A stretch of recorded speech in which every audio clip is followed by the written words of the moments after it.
Hey, my name's Naomi. Let me walk you through my little world, just so you know who you're dealing with here.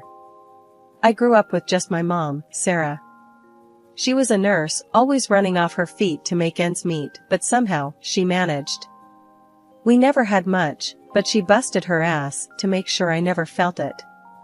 Every evening, when she'd slump down at our kitchen table, I'd hear bits and pieces about her day, how she helped an old man walk again or comforted someone who had nobody else. It got me thinking, early on, that I wanted to be in the helping business too, just with less blood, so biology was it for me. As for my dad? Never knew him. He was out of the picture before I could even crawl, and Mom never talked much about him, except to say it was just us, and that was enough. And honestly, it was. School was my thing, especially science. I ate up anything to do with cells and genes, anything that explained a little bit of why we're here and how we tick. Made sense to me to go in that direction career-wise, so I ended up at a pharmaceutical company after college, messing around with compounds and hopefully making something useful. It wasn't all work, though. I had my share of fun, too. My best friend, Jess, made sure of that. She dragged me out to all the parties she could, saying I needed to lighten up. That's where I met Alex. Come on, Naomi, you're gonna love this guy. Jess nudged me one night at one of her famous backyard bashes. She had this grin on her face, the kind that told me she was up to no good. Jess, I'm not. Just talk to him. His name's Alex. Cute, funny, and as nerdy about music as you are about your science stuff. She pushed, practically shoving a drink into my hand. I remember rolling my eyes, but let's be real, I was curious. So, I let her lead me through the crowd, past the makeshift dance floor where a couple of guys were trying way too hard, to where Alex was standing, awkwardly holding a beer and looking like he wanted to be anywhere but at a party. Hey, Alex, this is Naomi. Jess introduced us with a little too much enthusiasm. Naomi, meet Alex, the only other person I can tolerate for more than an hour. We talked about everything that night, from the latest rock albums to the weirdest science facts. Turned out, he was into biology too, but more the corporate side of things. His dad ran a toilet paper company, which cracked me up. A toilet paper tycoon, huh? I teased. Hey, everybody needs it. Alex shot back, laughing. What about you? Saving the world one petri dish at a time? Something like that. I grinned. We clicked, simple as that. A year flew by with Alex. Movies, late-night talks, dinners with Jess, poking fun at us for being disgustingly cute. Everything was pretty perfect, till he wanted me to meet his folks. I was game but nervous as hell about it. His dad was this big-shot business owner, and his mom stayed at home, keeping their life in order. We met at some swanky restaurant downtown that had more forks at each setting than I had drawers in my kitchen. Alex held my hand under the table, giving it a reassuring squeeze as we waited for his parents to show up. They're usually right on time, Alex muttered, checking his watch for the umpteenth time. Just as he said it, a man with a commanding air and a woman with a carefully styled bob walked in. George and Linda, the people who could potentially be my future in-laws. Mom, Dad, this is Naomi. Alex introduced me with a proud smile. Linda offered a smile that didn't quite reach her eyes as she took me in, from my hair down to my shoes. George, however, gave a warm handshake, his grin genuine. Nice to meet you, Naomi. Alex has told us a lot about you, George said, settling down beside his wife. The dinner started off well enough. We talked about mundane things, weather, the restaurant's decor, and a bit about George's toilet paper empire, which he discussed with a sort of bemused pride. Then Linda, swirling her wine glass, leaned in with a smile that felt more like a shark sizing up its next meal. So, Naomi, Alex tells us you're a biologist. That must be interesting. Yeah, it's pretty fascinating work. Getting to see the building blocks of life, helping develop new medicines, I replied, trying to sound both enthusiastic and humble. And your parents must be proud. What does your father do? Linda asked, the question dropped like a casual afterthought. The table seemed to go a bit quieter. Alex's grip on my hand tightened. I hesitated, the weight of her question sinking in. I wouldn't know, actually. My dad left before I was born. It's just been me and my mom, I said, keeping my voice steady despite the churn in my gut. Linda's eyebrows shot up, her smile faltering. Oh, I see. That's rather unfortunate. It's hard to know what you're getting with uncertain lineage. Not knowing if there's a history of, well, undesirable traits. My mouth felt dry. I glanced at Alex, whose jaw had tightened. I think people are more than their genetics, I managed to say. Of course, but you know, the apple doesn't fall far from the tree, Linda continued, her tone light but her words heavy. For all we know, he could have been a drunk or worse. And being raised by a single mother, well, it's not the ideal situation for stability, is it? George seemed uncomfortable, shifting in his seat as he tried to change the subject. Linda, why don't we? No, George, these are legitimate concerns. We're thinking about the future of our family here. Linda cut in, her gaze fixed on me like I was a problem to solve.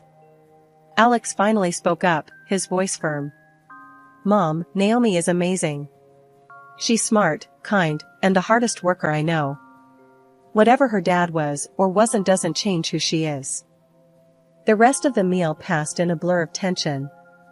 I pushed food around my plate, feeling like I'd been put on trial and found wanting. When we finally left the restaurant, the relief was palpable. A whole year of mostly bliss and a little bit of family drama flew by, and there we were, sitting at my mom's cozy kitchen table, talking wedding plans. Mom was all smiles and tears, thrilled to bits about the big day. Naomi, this is going to be beautiful. I'm so proud of you, she kept saying, squeezing my hand. Just as we were picking colors and themes, Alex's phone buzzed. His face fell as soon as he saw who it was. It's my mom, he said, excusing himself to take the call in the next room. The change in his tone had my stomach tightening with nerves. I exchanged a worried look with Mom, who mouthed, "Everything okay?" Moments later, Alex came back, looking like he'd seen a ghost. "My dad had an accident. He's in the hospital. We need to go, now." He rushed out the words. We grabbed our things and sped to the hospital. The drive felt like the longest of my life, each second stretching out as I imagined the worst. When we arrived, Linda was pacing the waiting area, a mess of worry. "He just lost consciousness while driving. Thank God someone saw and called it in," she said, her voice cracking. "He was supposed to be at a meeting. Now they're saying it's his lungs, they found a serious disease." My heart sank. "What do they say needs to be done?" I asked, trying to keep my voice steady for Alex's sake. "He needs a part of a lung, a transplant." Linda choked out the words. "They want to check if Alex could be a donor." Without hesitation, Alex spoke up. "Let's do whatever tests are needed. I'm here, I'm ready." They took him away to run the preliminary tests, and Linda and I sat in an uneasy silence. The hospital's fluorescent lights buzzed overhead, casting harsh shadows. Finally, Alex returned, holding a sheet of paper in his hand, his brow furrowed. "They've done the blood tests and stuff. Look, Naomi, this is odd," he said, handing me the results. I glanced at the paper and my eyes widened. Blood type AB. I remembered the conversation about blood types we had once, idly chatting. "Alex, didn't you tell me both your parents are type A?" "Yeah, they are. Why?" He looked puzzled. "If both your parents are type A, you can't be AB," I explained slowly, the scientist in me kicking in despite the personal chaos. "It's just not genetically possible." Alex's face went pale. "What does that mean?" I took a deep breath, not wanting to unravel this here.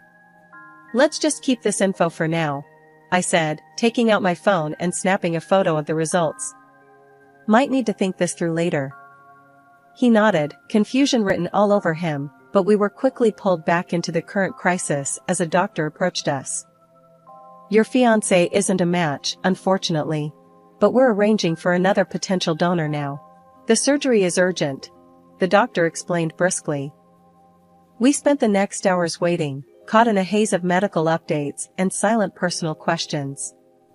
Despite everything, my mind kept circling back to the blood type issue, but I pushed it away, focusing on being there for Alex and hoping for his dad's recovery. After the successful surgery and Alex's dad's swift recovery, we didn't want to put our lives on hold any longer. So, we decided to go ahead with our engagement party.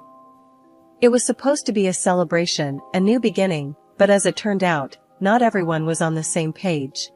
We picked this lovely restaurant overlooking the river, thinking it'd be perfect for a night of joy. I was buzzing around, making sure everything was just right, but my nerves were shot. My mom was running late because of a last-minute emergency at her clinic, which I knew was going to kick off some snide remarks. Sure enough, as the guests started filling in, Linda took her chance the moment she arrived. Dressed to the nines, she swept in with a frosty air that could chill champagne. "Starting without the mother of the bride, are we?" Linda said loudly, making sure her voice carried over to where I was checking on the seating arrangement. Well, I suppose punctuality isn't valued in some families. Naomi, dear, it's such a shame your mother's habits reflect so poorly on you. I clenched my jaw, forcing a smile. She got caught up at work, Linda. You know, saving lives. She'll be here any minute, I replied, keeping my tone light despite the heat rising in my cheeks. Linda tooted, shaking her head as she glanced around, pulling some of our relatives closer. It's always something, isn't it? An engagement dinner is a significant event, yet it seems some people don't treat it with the respect it deserves. It's just such behavior that makes one question the upbringing, doesn't it? I took a deep breath, reminding myself that this night wasn't about Linda or her approval. Everyone who knows us understands and respects why she might be late. It's really not a problem for anyone here, I countered, my voice steady but firm. Oh, but it is, Naomi. When you marry into a family, you bring your background with you. And let's be honest, dear, your background is a bit muddled, isn't it? Linda continued, her voice dripping with disdain. A daughter born out of wedlock, to a woman who couldn't even manage to catch a husband. The murmurs around us grew, and I saw Alex's face darken from across the room. He started to make his way over, but I raised my hand slightly, signaling him to let me handle it. Linda, my mother has done a remarkable job raising me on her own. She's shown me the value of hard work and integrity, something we all appreciate here, I said, my voice louder now, making sure it carried the weight of my conviction. And Alex and I are committed to each other, regardless of what anyone else thinks or says. The atmosphere was thick with tension, but I didn't want the evening to spiral into conflict. I took a deep breath, glancing around at the gathered friends and family who were here to celebrate with us. Let's not let this delay us any further, I suggested, my voice calm but carrying. Please, everyone, let's sit down and enjoy the evening. We're here to celebrate our engagement, something happy and full of hope. The engagement dinner was in full swing, despite the rocky start. Everyone seemed to be enjoying themselves, laughing and chatting over plates of delicious food. I was making my rounds, ensuring all our guests felt welcomed, when the front door of the restaurant swung open. My heart leapt. It was Mom, finally here, looking a bit flustered but as beautiful as ever in her elegant dress. Sorry I'm so late, everyone, she called out, making her way through the crowd to where we were gathered around a table with Alex's parents. I figured it was as good a time as any to formally introduce her to Alex's folks. Mom, this is George and Linda, Alex's parents, I said, gesturing towards them with a smile. But as soon as my mom laid eyes on George, her whole demeanor changed. She let out a sharp gasp, covered her eyes with her hands, and staggered back a step. It was like she'd seen a ghost. Mom? What's wrong? I rushed to her side, completely bewildered. She was pale, shaking her head as if to dispel a nightmare. George, too, looked like he'd been struck, his face draining of color, his eyes fixed on the floor. "This can't be happening," my mom murmured, her voice barely audible. "We can't, this wedding can't go on." Confused and starting to panic, I pressed, "Mom, what are you talking about? What's going on?" She finally looked up, her eyes filled with tears. "Naomi, this is too much. George is your father. We can't do this." The room fell silent instantly, the earlier noise dying down as if sucked away. Murmurs began to ripple through the crowd, everyone trying to grasp what they had just heard. Linda, who had been sitting quietly, suddenly stood up, her chair scraping loudly against the floor. "George, what is she talking about? What is this nonsense?" George couldn't meet her eyes. He just stared at the ground, his voice a tortured whisper. "It's true, Linda. I was with Sarah before you. When she told me she was pregnant, I wasn't ready. I left her. I never knew. I never thought." Alex, who had been standing by my side, looked like he was going to crumble right there. "Dad? You mean Naomi and I are?" He couldn't even finish the sentence, his face crumpling in despair.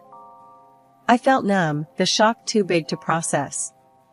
My fiancé, the man I loved, was my half-brother. It was like a twisted nightmare, except I was wide awake. "Can't be together?"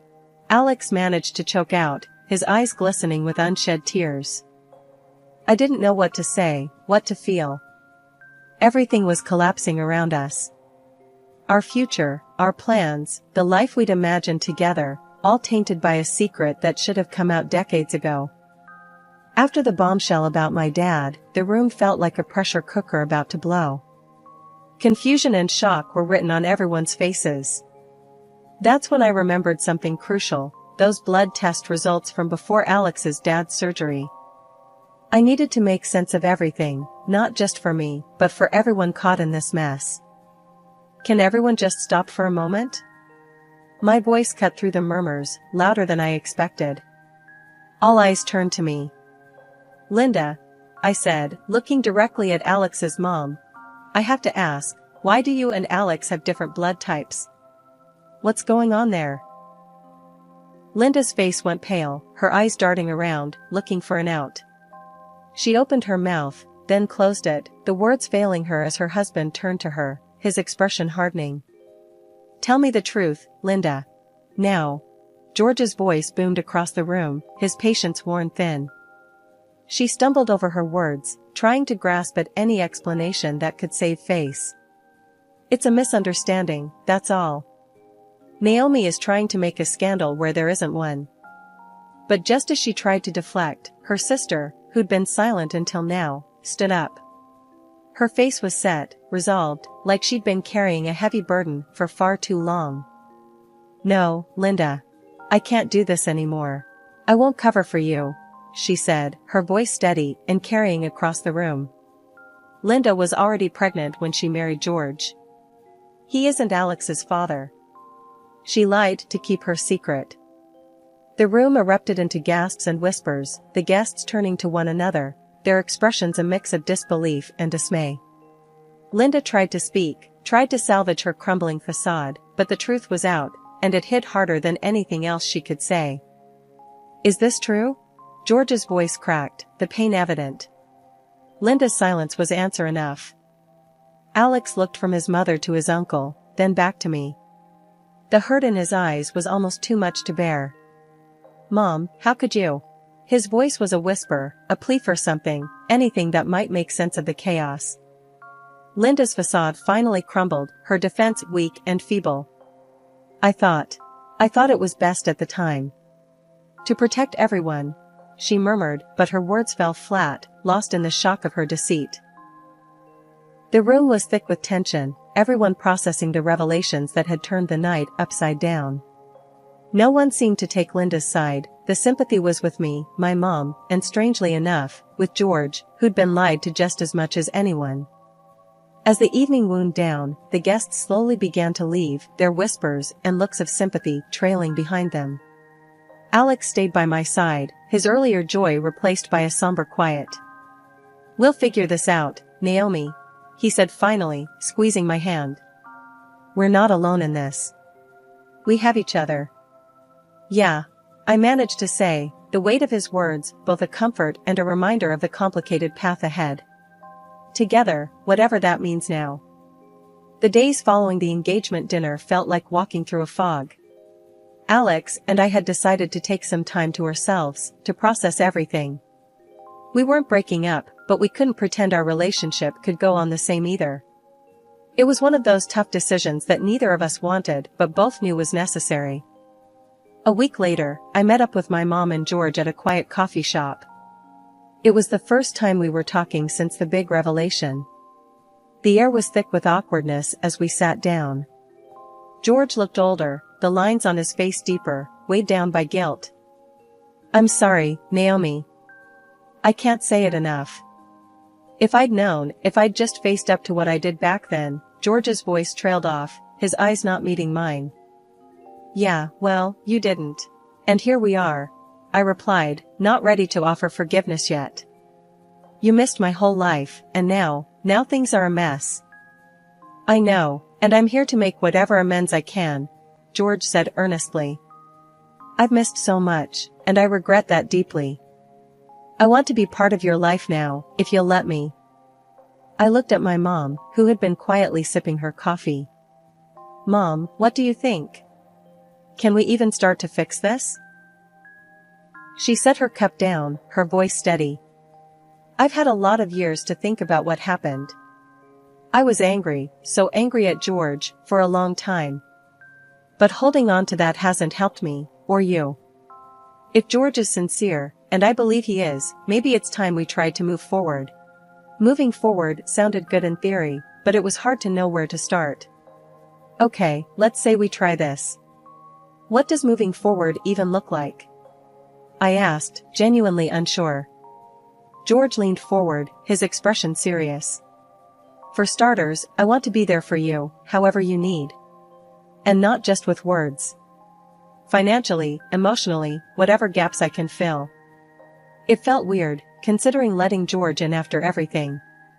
But Mom seemed to think it was worth trying, and I trusted her more than anyone. And what about Linda and Alex? I had to ask, the question hanging over us. George's face clouded over. Linda and I are figuring things out. As for Alex, he's heartbroken, Naomi. He loves you. He wants to stay in your life, if you'll have him. My heart ached at the mention of Alex. I don't know how to be around him and not feel everything I felt before. But I don't want to lose him either. It's going to take some time. Take all the time you need, George assured. We'll go at whatever pace you set. After everything that happened, the dust finally settled, and the biggest surprise was that Alex and I found our way back to each other. Despite the unbelievable twists our lives had taken, our love proved resilient. We realized that no matter what, we couldn't imagine our lives apart. Eventually, we celebrated our wedding, surrounded by those who supported us through thick and thin, and it was genuinely the happiest day of my life. Life went on, and as for Alex's parents, they ended up divorcing. George, feeling betrayed by years of deception, left Linda without alimony or a share in the joint property. He was hurt deeply, but decided to channel his efforts into something positive by transferring all his property and business to Alex and me. Running the business has been a challenge, but Alex handles it like he was born for it, and I've never been prouder of him. Things between George and my mom, Sarah, are still tense. Mom never fully forgave him for leaving her all those years ago, and their interactions are mostly cordial and only for the sake of family harmony. It's not perfect, but they manage for our sakes. As for Linda, after the divorce, she moved to another city. We don't hear much from her, and she wasn't invited to the wedding. Honestly, neither Alex nor I want to rekindle that connection. It's better for everyone this way. Sitting in our backyard, Alex and I often talk about how our journey together has been anything but ordinary. Remember when we thought planning a wedding was going to be our biggest challenge? I joked one evening, sipping on my tea as the sun set beautifully in front of us. Alex laughed, wrapping an arm around me. Yeah, life threw us some curveballs, didn't it? But look at us now. Yeah, stronger than ever, I agreed, leaning into him. I wouldn't change a thing about our story. We've come to understand that life doesn't have to be perfect to be wonderful. We've faced challenges that would have broken many, but here we are, living proof that what doesn't kill you really does make you stronger. Our story isn't just about the struggles, but also about overcoming them, about love finding a way, and about building a future together no matter what.